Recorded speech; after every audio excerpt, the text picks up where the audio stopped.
Look at that nation. Did you see what he said about the team? These are words that the team needs at this turbulent time and with so many changes.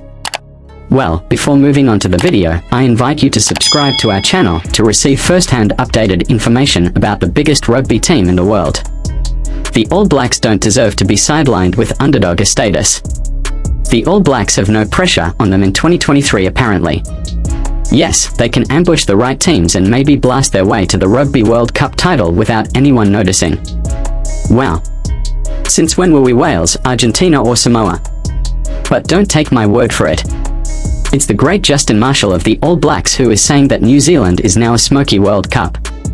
How far have we fallen? How low are our expectations? Since when did we start getting our apologies sooner? Welcome to the world of the All Blacks as underdogs. I don't know about you, but I think our national team must be under incalculable pressure. We've sacrificed everything for this World Cup campaign, and I thought the relevance of rugby in New Zealand was at stake here. I mean, if the All Blacks don't fire in this tournament, what's the point of the team? Why do we pay huge salaries to players, give sabbaticals and preach faith to a struggling coach if not to become world champions? Club rugby is ingrained, provincial play is irrelevant, and Super Rugby is just a series of preparation games for part-time players. I would have thought all the eggs were in one basket here. That the All Blacks simply need to win the World Cup to justify rogering the rest of the game. I would say there's a lot of pressure here.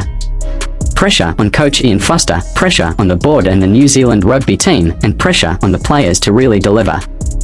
I would say that there wasn't enough pressure on these people.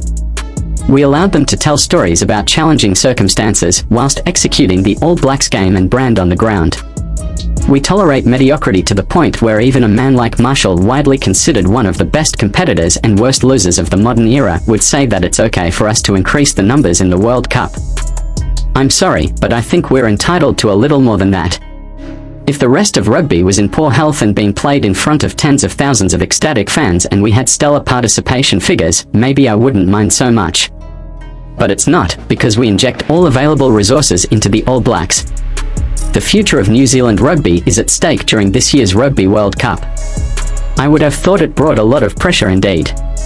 And then fans.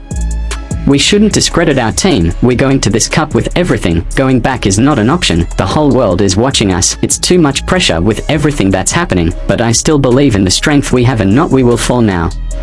And in your opinion, what is your point of view about this moment that our national team is facing? Talk in the comments and don't forget to leave your like, it's very important, so you'll receive more news about All Blacks exclusively. Thanks for watching. I see you next time.